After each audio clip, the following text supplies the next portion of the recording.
It says this, the Lord called Moses and spoke to him from the tent of meeting, saying, speak to the people of Israel and say to them, when any one of you brings an offering to the Lord, you shall bring your offering of livestock from the herd or from the flock. If his offering is a burnt offering from the herd, he shall offer a male without blemish. He shall bring it to the entrance of the tent of meeting, that he may be accepted before the Lord.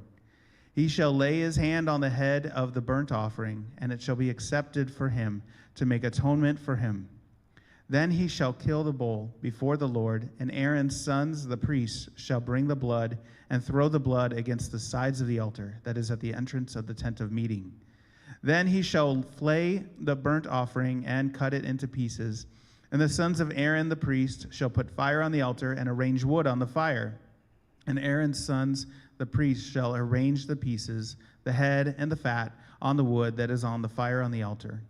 But its entrails and its legs he shall wash with water, and the priest shall burn all of it on the altar as a burnt offering, a food offering with a pleasing aroma to the Lord. Will you pray with me? Father, we lift up Pastor Jeremy today as he shares the word of God with us, Lord. Help us to have open hearts to listen to what you want to teach us, what you want us to know about you and our relationship with you and our relationship to this text. And I thank you for this book that you've given us, Lord, that you helps us know more about you and our relationship with you. God, please be with Pastor Jeremy as he shares this word today. In Jesus' name. Amen. Good morning. Oh, come on. Good morning. Good morning. Wow, that was like no one wanted to talk back. All right. Well, we'll begin even with that. We're in the book of Leviticus. I know that may already get people to be like, why did I choose to come today? But really, I think this book has, as I've been learning more about the holiness of God and what it means that God is holy, what it means that he is set apart from us, and what implications that has, that the God that we serve is incomprehensible.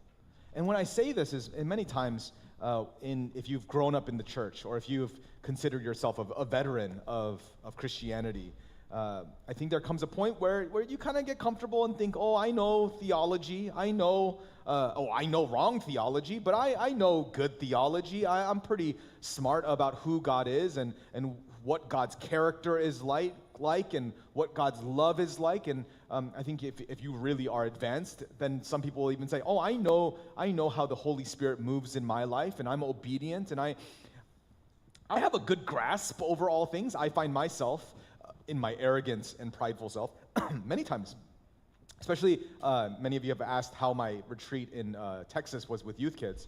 It felt like that. It's like, oh, I am like leagues ahead of you kids in terms of biblical understanding and literacy, let alone like I have training. There is this feeling of, okay, I have a good grasp of who the God of Israel is.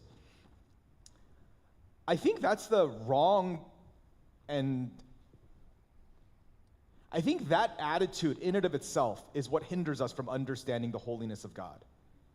I think our culture of putting so much weight on understanding and knowledge, and what we even want to say is the truth, and we like holding our flag and saying, I know the truth. I am the bearer of the understanding and wisdom of God, causes us to actually bridge this gap between us and the infinite nature of God.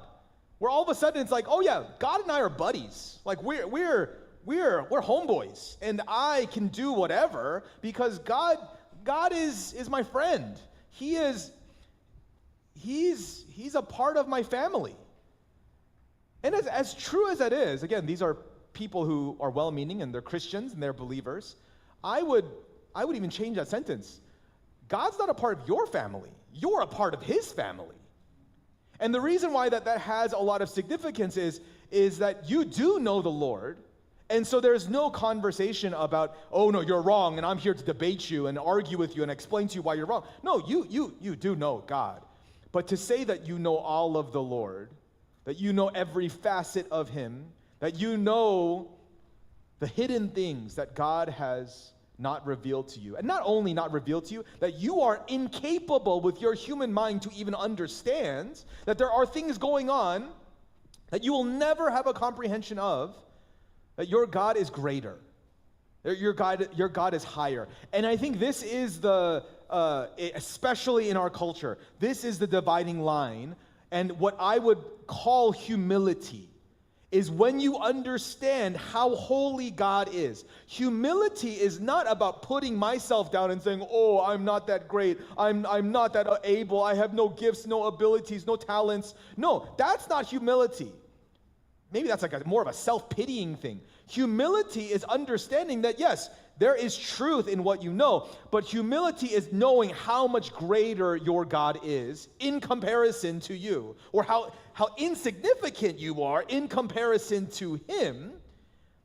And the beauty of this humility is knowing that even though there is this gap of holiness, there is this gap of righteousness, God looks at you with loving eyes and an affection, saying, I want you.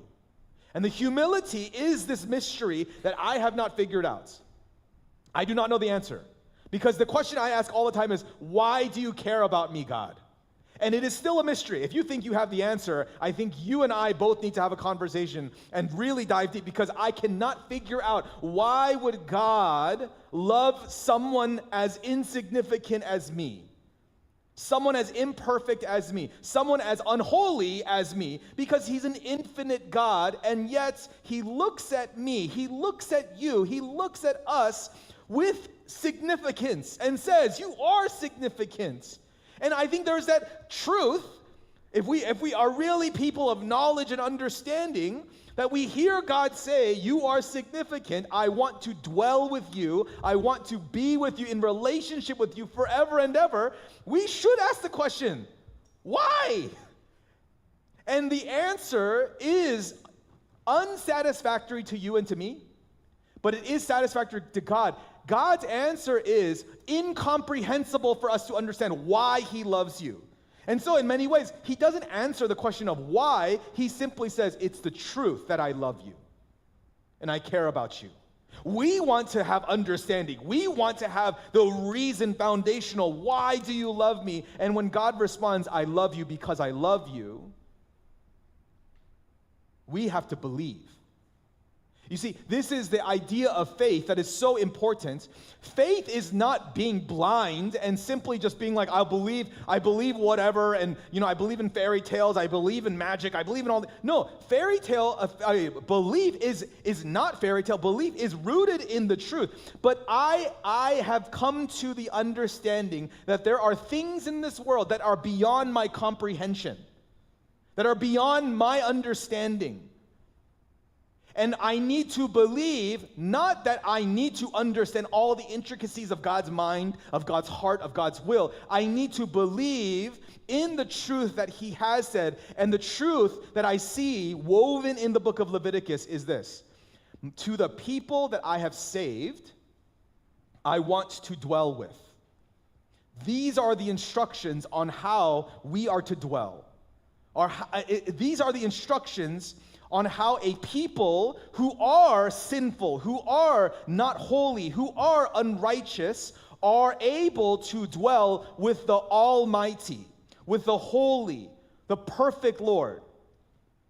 And you see, the Israelites, like I was saying last week, this story is in the middle of the Exodus, in the middle of Torah, in the middle of Genesis, Exodus, and now we get to Leviticus, where they have been saved. And this is so important to understand the context of Leviticus. Leviticus does not teach them how to be saved. This is not, you do these laws and you do these rules, you do these sacrifices so that you get saved. No Israelite in their right mind, no Hebrew would say, this is an instruction book on how to be saved. This is what happens after you've been saved. Because what is their salvation? They were in slavery by Pharaoh, and the whole book of Exodus is how God saved them by grace. It wasn't because they're so amazing and so wonderful and they've done so many great things. No, he loved the Israelites. Why? Again, I don't know why. None of us know why, but we do know he does love them. He cherished them, and so he saved them from the slavery of Egypt to dwell with him and live with him. And so Leviticus is saying, as you've been saved, this is how you are to dwell with a holy God, with the holy God. And so we begin with the explanation of burnt offerings. But first, I need to explain the word offering in Hebrew. And I really don't like throwing too many words at you that you won't remember. I want you to understand this Hebrew word korban. What it means, it comes from the root of drawing near, coming close. And so the word offering is this idea that when you draw near to God, you are bringing the thing that you are drawing near with. And so the word offering, like we think of offering and we think of money, we think of doing like the gifts and all that stuff. When it comes to the Israelites and they're hearing the word offering, they understand as you approach the Lord, you bring something. That you don't come empty-handed to God. And again, this is where our understanding of the Lord has shifted. And again, I don't worry if you're like, when is he going to talk about Jesus? This whole sermon is about Jesus. Trust me.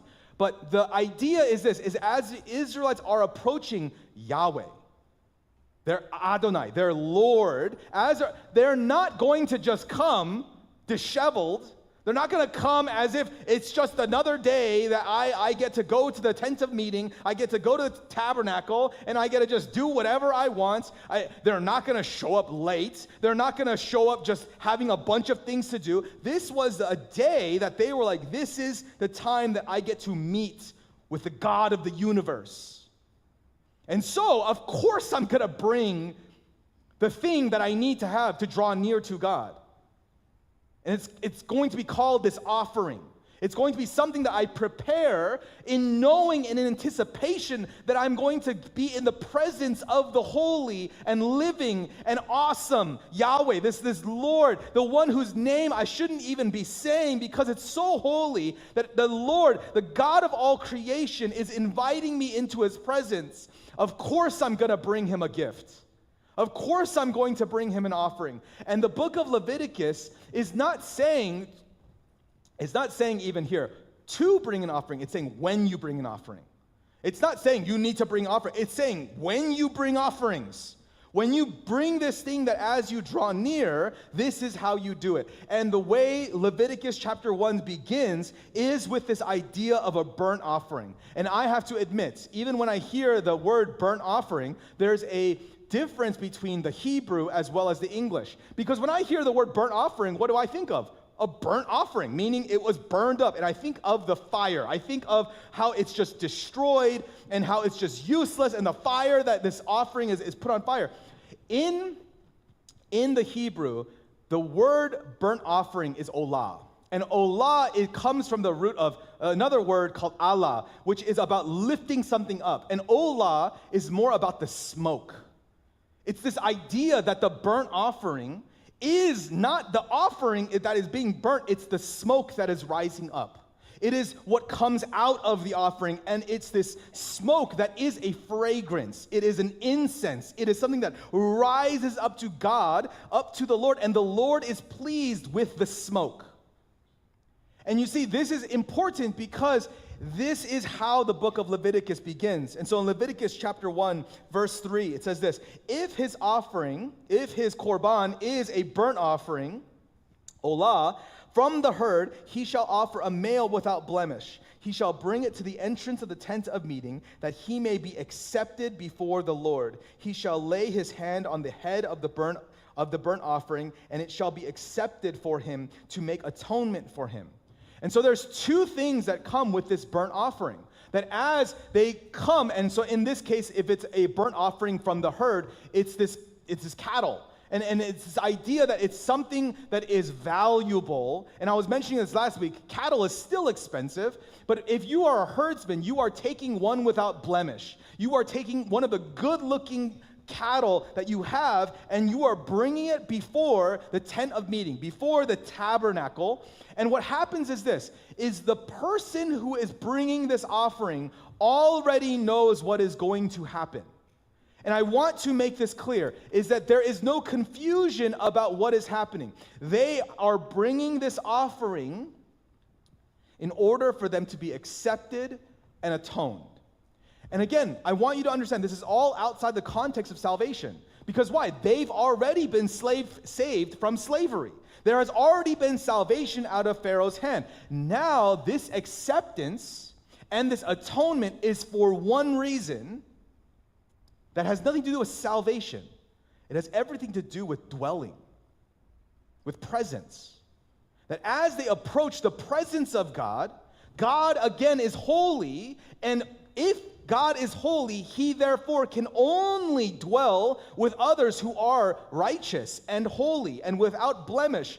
And so the idea, the system that Leviticus is explaining in full detail is so important for you and for me. It is explaining that shed blood, that the blood that is shed is an appropriate sacrifice for atonement. You see, if this is not the case, if blood does not count towards atonement, if God does not lay out the rules in Leviticus that blood is required for atonement, then the death of Jesus on the cross is meaningless. And the reason why I say this is because when we talk about the blood of Jesus, when we talk about, even when we take communion and we partake in the juice or in the wine and we take it, we understand there's something about partaking in the blood of Christ. Why? Because Jesus wanted to, and he just was like, oh, this is a good idea that whenever you gather, that you're gonna drink grape juice and you're gonna drink this thing. No, he is referencing back to the Levitical law of understanding that atonement and blood go hand in hand. For the Israelites during this time, they've already seen the atoning work of the blood during the Exodus. When the plagues were coming along, what they do, they got the blood and they painted it on their doorposts so that when the Spirit of God, the angel of God, came across the land, like their firstborn would be protected by the blood, the atoning blood of the Lamb. And again, I don't want to get too deep into this. I have a whole series. I mean, this is the whole series is called Blood, Smoke, and Mercy. I don't want to make it so confusing. The idea is that blood is very important. The smoke, this burnt offering, is also important. And the idea that even at the center of the tabernacle is the mercy seat in which God will forgive, that God will forgive people who are not deserving of forgiveness, but he has created a system in which they can be forgiven by the atoning blood, by this burnt offering, this olah, that will allow them to be what? Saved? No, in the presence of God. And again, I want to make this very clear. This is not saying that you don't get salvation through Jesus. Of course you get salvation through Christ. But there is something even more important. And again, this is where it's like, what is he talking about? Isn't salvation with Jesus all that's important? Yes, salvation with Jesus is all that's important. But salvation with Jesus is the avenue in which we dwell with God forever and ever. The reason why I say this, and the reason why I get so caught up in this idea about not only being saved by the blood of Jesus, but it allows you to enter into relationship with God, is because I see many times Christians looking at their relationship with God and saying, I'm good. He saved me. And so what else do I need? I've been saved by the blood of Jesus. And I'm going to say, absolutely, you've been saved by the blood of Jesus. If you believe in him, you are saved. But the idea that it's over, that's it, that you've been saved and now you're good, that's actually what the Israelites were saying in the wilderness. That's what they were saying as they were in the wilderness. We've been saved from Pharaoh. We've been saved. What are we supposed to do out here? What are we supposed to do out here in the wilderness? What are we going to do? I want you to know, Moses at this time was not concerned about being lost in the wilderness. Why? Because he was on top of Mount Sinai. He was dwelling with God, and he was hearing God's instructions. He was hearing the voice of God. He was in the presence of God. And while he was in the presence of God, the people were down at the base of the mountain making a golden calf. Because why? They've been saved. They were saved by God, but now they were looking for an idol, for something that they could worship, for something that they could put their attention on and put their focus on. I bring this up to the church, and it's not just ERCC, but it is ERCC.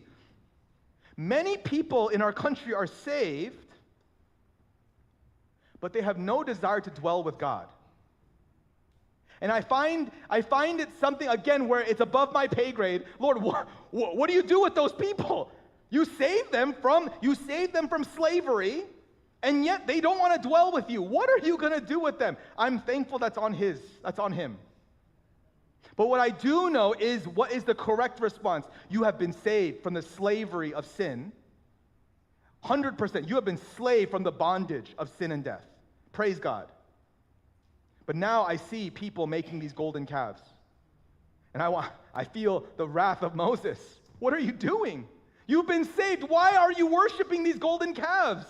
You've been saved. There's a better way to live. And when people are like, well, we didn't know what to do. What do you mean? I mean, we had so many things and things that we liked in Egypt. What do you mean we can't bring them here in the wilderness? We kind of liked the God worshiping in Egypt. And so we thought maybe it's okay to bring that out here in the wilderness. And maybe it would do something for us. See, the book of Leviticus is saying, no, you're a changed people. You've been saved by the living God, and so there is a different way to live. And it's interesting to me how it does begin with the burnt offering. And so let me get into it. The burnt offering is about purpose before procedure. This is not for us. I want to make this crystal clear because, again, as much as I enjoy talking about these things, I don't want to have to correct myself and explain over and over again. This is not for us to say to the church, okay, we're going to start bringing in cattle here, and I'm going to require you to start killing them as an act of worship unto God. We aren't going to do this. But what I do see in this is the purpose of the burnt offering. And I want you to see that the purpose is important, that the burnt offering is this understanding that acceptance and atonement are the goal of the offering. And again, this is where I know many people are going to say, well, I believe in Jesus, and so I'm already accepted and atoned for. You're right. If you believe in Jesus, you are accepted and atoned for. But do you recognize that Jesus is your burnt offering? That he is the one who has died for you. Even the way that this works is, I don't know if you noticed in the passage, but when you bring the cattle to be slaughtered, they lay the hands on top of the cattle. And it's not just this, like, they pet the cattle and it's like, the nice bull, and they're just like, oh, no. There is this idea that as they're touching it, there is this, like, impartation, but not, like, to be weird. There is this understanding that as they are touching the burnt offering before it has been killed, they know, I'm going to have to kill this. Let me explain. Verse 5. Then he shall kill the bull before the Lord, and Aaron's sons, the priests, shall bring the blood and throw the blood against the sides of the altar, that is at the entrance of the tent of meeting. Then he shall flay the burnt offering and cut it into pieces. And the sons of Aaron, the priest, shall put fire on the altar and arrange wood on the fire. Maybe this is my first time really understanding this. I thought the priests did everything. I think that was my understanding. Actually, growing up, I was assuming you just came to a temple and you brought the herd, you brought the cattle, and you just gave them to the priest, and you're like, man, that cattle was really expensive, but thankfully the priest will handle it, and they'll butcher him, they'll offer it to the Lord, and I'm good. And so God, we're good, right? We're good. Okay, so we're solid. That's not how Leviticus states it. Leviticus explains the priests do have a role. And again, the role of the priest has a lot more to do with the blood. And what they get is the blood from the sacrifice. They get it, and then they start splashing it onto the tent of meeting to bring about this atonement. Okay, we know this. I think many of you understand this idea. But what I had failed to understand is that the one who brought the offering had to do the killing. That there was active participation in the giving of the offering, that the one who brought their cattle, who brought their herd, that they were the one that had to slaughter. They were the one that had to slaughter the bull. They were the one that had to flay it. They were the one to have to clean it. They were the ones to have to do these things. And then when they prepared it, then they gave it over to the priests. Why is this so important? I think this idea of active participation in our worship is something that, again, even in my misunderstanding regarding this, is I would think it's like there are people who do this. I don't need to do this. I will give my money and someone else, someone in missions, they will do the good work. I'll just give them the offering and then they will do the good work. I will just do the bare minimum essentially, and God will go and he will do so much with the offering, with the gift. And I'm not, again, saying that it's impossible for God to bring about atonement, for God to bring about this acceptance in the style of where you just give it to the priests. But the way that he explains his nature, the way he explains his character, is he does want active participation with the person who is giving the offering. The person who is presenting their offering before the Lord, that they are understanding that it's not something that is transactional, that they're just giving unto God and they're saying, okay, we're good. That there is this understanding that they are partaking in taking the life of this bull. They are taking the life of this cow. And as they are presenting it, it is messy. It is costly. That they can feel it viscerally. And can I just even say, when it comes to food, we are so disconnected when it comes to animals and food. So much so that if any of us had to slaughter animals, and again, I know we have a lot of hunters in the room, that a lot of people are just like, I'm good, like I could totally do that. I want you to know, most people in this room probably would not be able to do that on a daily basis for our sustenance. Why? Because we thankfully have butchers, we have all of this. My meat comes packaged in nice saran wrap, and I care so much about that. But I don't want to see a face. I don't want to, imagine if if constantly when you bought meat, there was like a nice little face of the animal that you had. I grew up eating the face. I grew up eating like the eyeballs and all that stuff. I'm Asian, just leave me alone. I like that stuff, but at the same time, my wife hates it. I'm simply saying that this connection with the offering, the one who's giving the offering, and the priests, was clearly laid out. And I think when it comes to our offerings today, when we draw near to the Lord, I have examples, and I really don't want to offend. Too many times, even in worship, as we draw near to God, and we bring him our offering of even song, we sing to God. I've heard too many times that when someone comes to church, they'll say, the worship team isn't singing it the way that I like to. This isn't my style of music. They're not doing it the way that blesses my heart. I think, Ann, you've probably heard this as well. I mean, we all hear. Like, if you're in church leadership, you hear this. And there's a part of me that's like, okay, I get it. Because why? The priests do have a responsibility. I make it very clear. The priests have to get the blood, and they have to, I don't know how they did it, but they had to get it, maybe on like paintbrushes or whatever, and paint, like the place with the blood of the atoning calf. I would like to say to people that have that heart that they're not doing it right. Again, you might be absolutely right. Maybe they are on stage and they're singing with a haughty heart. They're singing with arrogance. They're singing with, and so maybe you're absolutely right. Maybe it is this moment where it's like the priests are doing it wrong, and they are making a mockery of this idea of giving worship unto God. And I want you to know, there is a special type of punishment for the priests if they do this wrong. And thank God it is harsher on the priests than it is for the giver of the offerings. And Leviticus does a very good job of explaining all these rules. But something that needs to be explained is that it's not only the job of the priests who are painting the tabernacle with blood, it's also the responsibility of the one bringing the offering to be prepared. And I will say this, too often have I heard people complaining about the worship team. And yet, people come to church hungover. They come to church as if it's the last priority of their day. I hear sometimes people coming to church as if it's an inconvenience to them that they have to spend a few hours praising God. And then they have the audacity. And again, I don't mean to offend. That's why I preface this.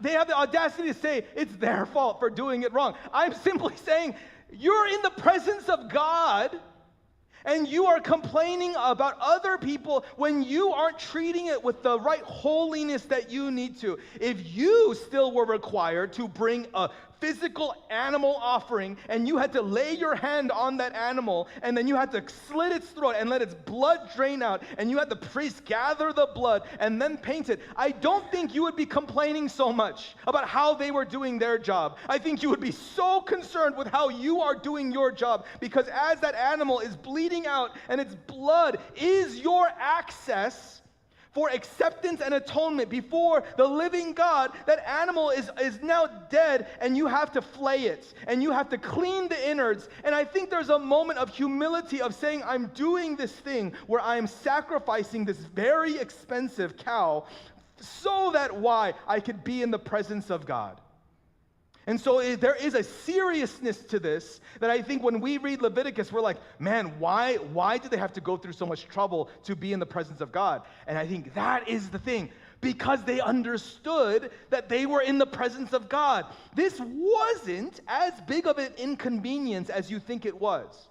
This was a huge inconvenience. No, it wasn't, because the reward or the outcome, the purpose was they could dwell with the Lord. How amazing, how worthwhile is it that you could have access to God?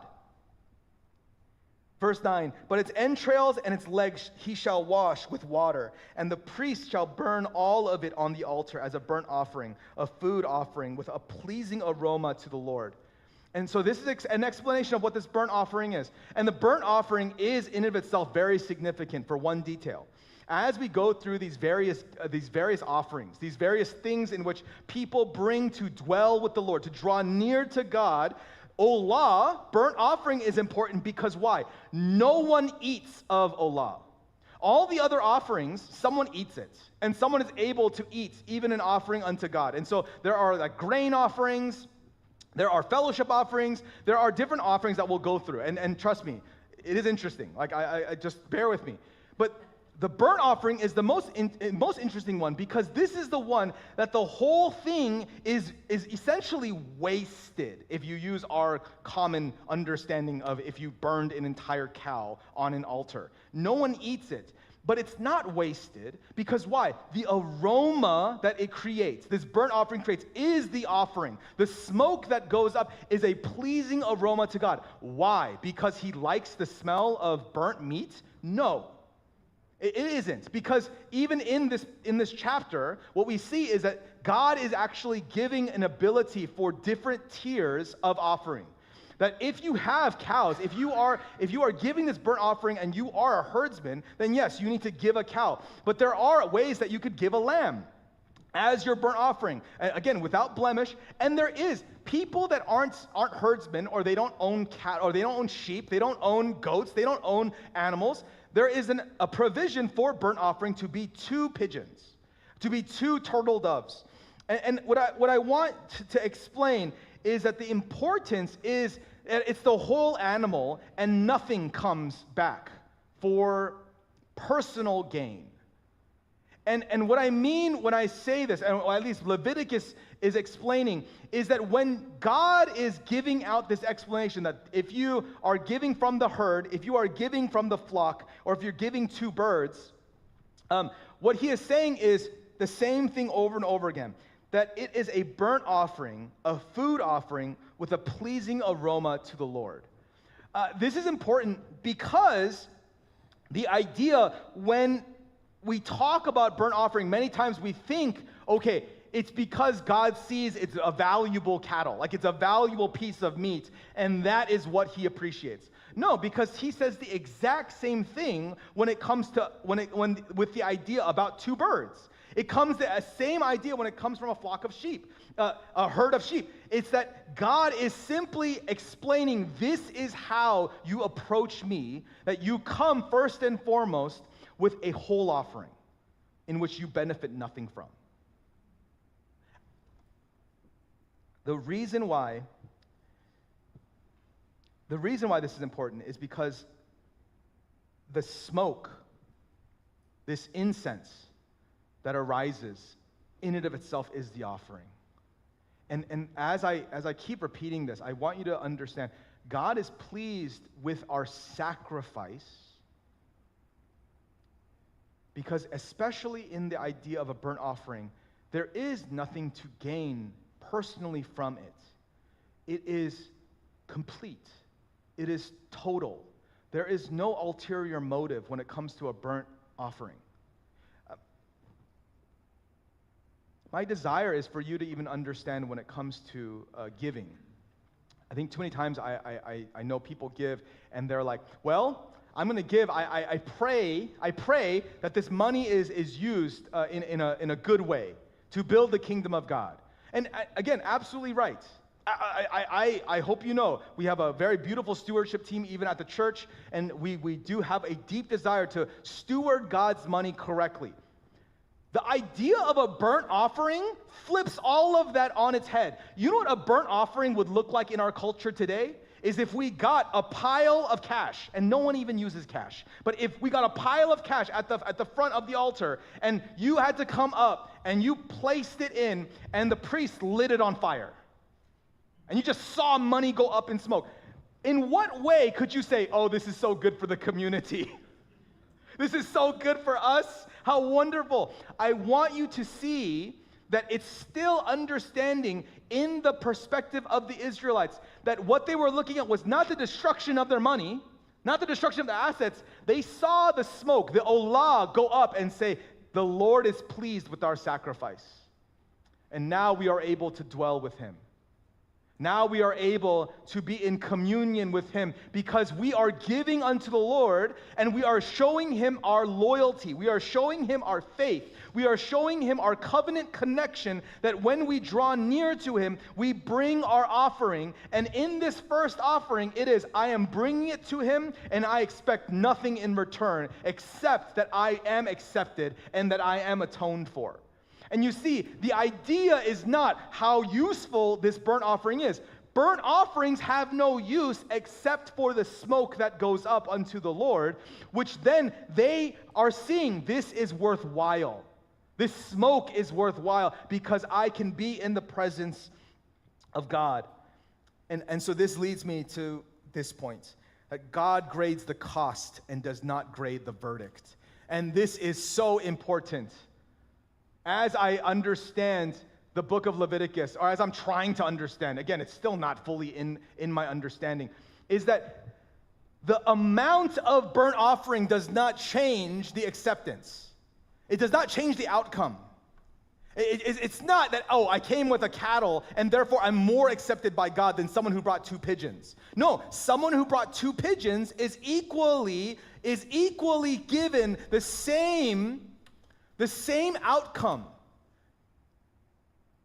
You see, the reason why there is this scaling from bull all the way down, it's showing that God actually makes provisions based on where you are at in life. He is not looking at someone who's a day laborer in this time and saying, you need to give a cow. Because that day laborer is going to say, that takes me a year's salary in order for me to bring one offering if I had to bring this cattle.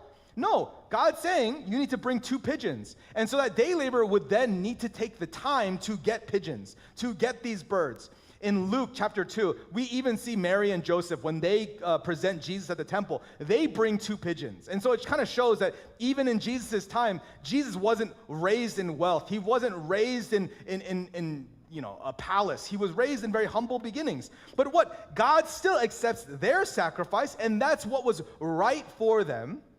But you see, the closeness of God is not a function of how much you have given. It is a more of the idea of how much have you had faith in understanding that this sacrifice that you are giving is the way in which you have access to dwell with God. And this is where Jesus comes in. And again, if you're been holding your breath, you can now exhale. I'm going to talk about Jesus because I want you to see in Ephesians chapter 5, verse 2, Paul is explaining to the Ephesian church, and walk in love as Christ loved us and gave himself up for us, a fragrant offering and sacrifice to God. This is in the Greek, but when you translate this into the Hebrew, this fragrant offering is the same idea of olah. It's the same idea that Jesus has offered himself to us as a burnt offering. And I want you to see, this is the beauty of Christ, is that when you and I are thinking of this burnt offering, well, I'm sure you're like, okay, what do I have to give to God in order for me to dwell with him? What do I have to give up? Do I have to give up my 401k? Do I have to give up my house? Do I have to give up my car? Like, what do I need to give? Oh, God, I'm not very rich, and so maybe just all the money in my wallet, and that's going to give me access to be in the presence of God. And so every time I come to church, I have to make sure that I empty out my wallet so that I can be in the presence of God. That's what the pastor said. So I need to make sure I give more and more and more, because what? He's saying in order for me to have access to God, I need to give the proper sacrifice each and every time I come into the presence of God. Okay, I know I'm talking fast, but you also need to slow down. There's a more important truth about understanding that Jesus is this fragrant offering that is given unto the Lord, that he is our sacrifice. Jesus died on a cross once and for all. We no longer live in this sacrificial system. It doesn't mean that the logic of the sacrificial system has ended. The logic remains, but it has been fulfilled. And when I say it's been fulfilled, Hebrews chapter 10. Hebrews is a wonderful book to actually understand the book of Leviticus. But I'm not going to do a separate series on it. Don't worry. That would be like 30 weeks. But when Christ had offered, and so Hebrews chapter 10, verse 12. But when Christ had offered for all time a single sacrifice for sin, he sat down at the right hand of God. So when we take these two verses in understanding, Ephesians chapter 5 explains that Jesus is this olah. He is this fragrant aroma unto God. He is the sacrifice. And Hebrews explains that now the sacrifice has been done one time for all time, and now Jesus is at the right hand of God forever and ever. Here is the thing. You still need a burnt offering to be in the presence of God. I know you've been saved, and I know you're thinking, I'm always in the presence of God. No. You are saved, but I know there are times in which you choose to follow the idols of this world.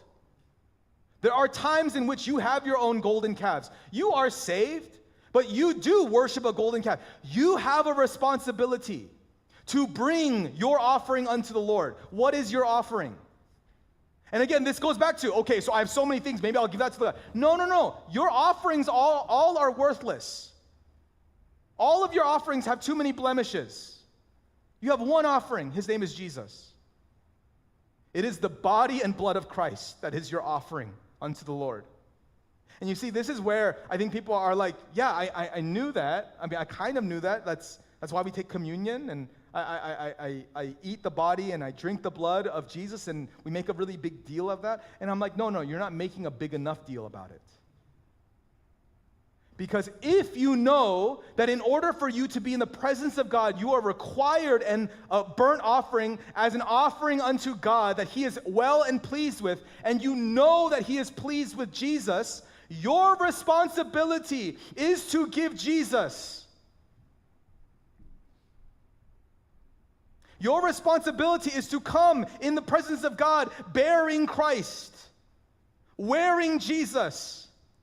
You need to come confessing that you need Jesus, that you need his body and blood, that there is nothing you can do in order to enter into the presence of God apart from Christ. And you see, this is the attitude that I so long and desire for not only myself, but our whole church community, that we do not come to church thinking that I can bring an acceptable offering to God, that if I give this, God is going to be pleased with me. No, there is only one offering now, and his name is Jesus. And so when we come to worship, I want you to worshiping Christ. I want you to worship through the power of the Spirit that has been given to us through Jesus, that it's only by his sacrifice that now we can be this offering. And so this is where Romans explains even in deeper detail this idea of this living sacrifice. And so Romans 12:1 says, I appeal to you therefore, brothers, by the mercies of God, to present your bodies as a living sacrifice, holy and acceptable to God, which is your spiritual worship. This is the important thing, is that if you and I are saying that we now bear the righteousness of Christ, that now we are no longer sinners, that we are washed clean, and we are seen by God as his children because we are wearing Jesus. I want you to know that Jesus is this continual fragrance, this continual sacrifice that has been done once and for all as he sits at the right hand of the Father. And so as you bear Jesus, our call is to be a living sacrifice, this fragrant aroma unto the Lord. It's not about how much money you give. It's not about how many good works you think you do. It's not even about how kind you are. Because I know people who don't have Jesus that give a lot of money. I know people that don't know Jesus who can be kind. I know people who don't have Jesus who can do good works. All of that is not good enough for my Lord. He deserves more. He deserves an unblemished lamb. And not only the unblemished lamb, he deserves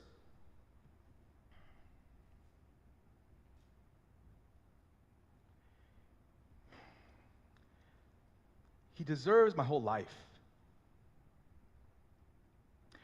There's a song that I love to sing, and it's called How Deep the Father's Love for Us. And there's a point in the song where it's talking about, like, I'm the one who's scoffing. Like, it's my voice. Like, it's my voice who calls out with the scoffers.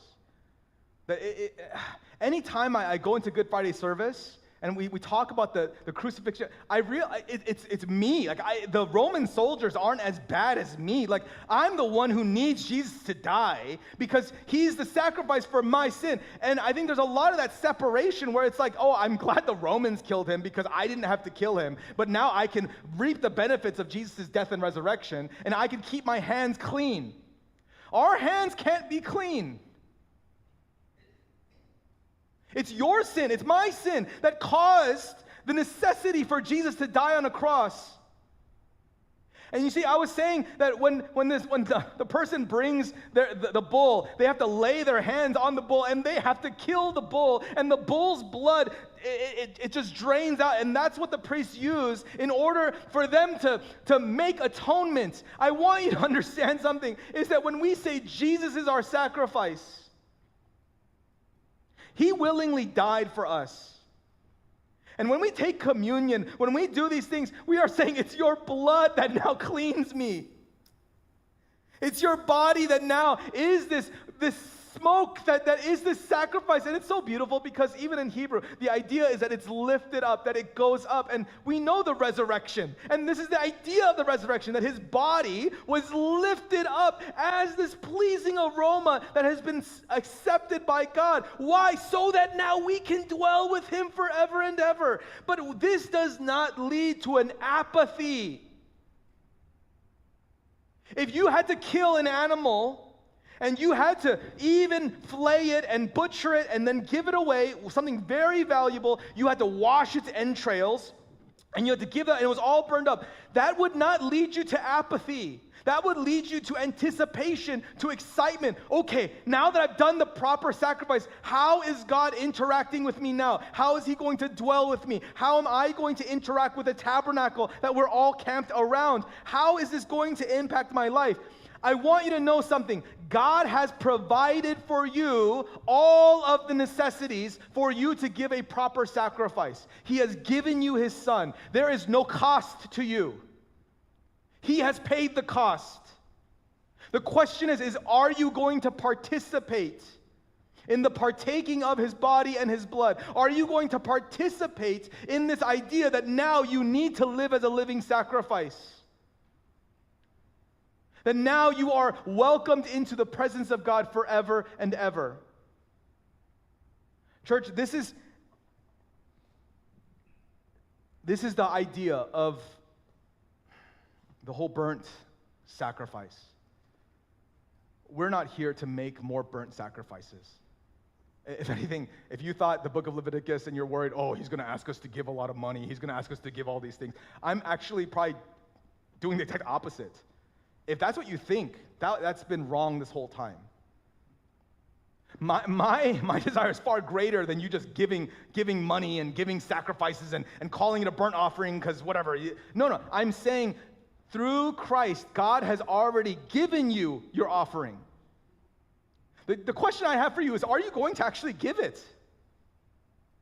Are you actually going to live by the body and blood of Christ, knowing that it's His gift that has given you access to dwell with God forever and ever? And I want you to know there is an outcome. If you do give, if you do partake in the idea that you are giving Christ, the Holy Spirit will dwell in you. We talked about this last week. The voice in the tent, you are this tabernacle. You are the temple. And the Holy Spirit can dwell in you as long as you have Christ. This is something I can't make any more sense of it. If you are not a believer in the body and blood of Jesus, in the burnt offering of Christ, you cannot dwell with the Holy Spirit. There is no access. But if you partake, if you believe that He was sent to be an offering for you once and for all, now you are able to house the Lord. And now you can be a living sacrifice. And so now all we do is not out of an obligation to give. Now it is now an obedience to what God is telling me to do. And see, that's what leads us to be generous. It's now the Spirit who leads us to be kind. It's now the Spirit who leads us to do good works. You see, it's not the good works or the kindness or the money that is the burnt offering. Jesus is the burnt offering. But now that we have accepted the burnt offering and we have access to dwell with God, then we are led to be generous and to do good works and to live a life abundant in His presence. I pray that this becomes more and more simple, more and more relevant. There are many more offerings that we are going to go over and understand, but I truly believe that we need to center our understanding on the sacrificial system around Christ. Let's pray. Gracious Heavenly Father, I thank you for this time that we have to enter into your word. And Father, I do understand that this is complicated and it's perhaps difficult, but I pray, Lord, that our eyes would be fixed on Jesus, the author and perfecter of our faith. And Lord, I thank you that you have provided for us the unblemished Lamb. Lord, I thank you that we no longer have to procure for ourselves a sacrifice worthy of atonement and acceptance. I thank you, Lord, that you have offered us this invitation to receive freely the gift that Christ has given to us. Lord, I pray that as we receive Christ, that we would live lives fully surrendered to you.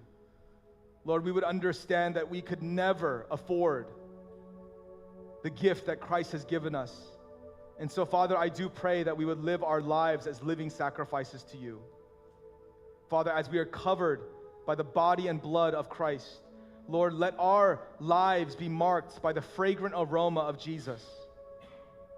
Father, I pray for our congregation, Lord, that we would not be led to a legalism, trying to think that we need to give more in order to be accepted more. Father, I pray that we be led to understand that we just need more Jesus.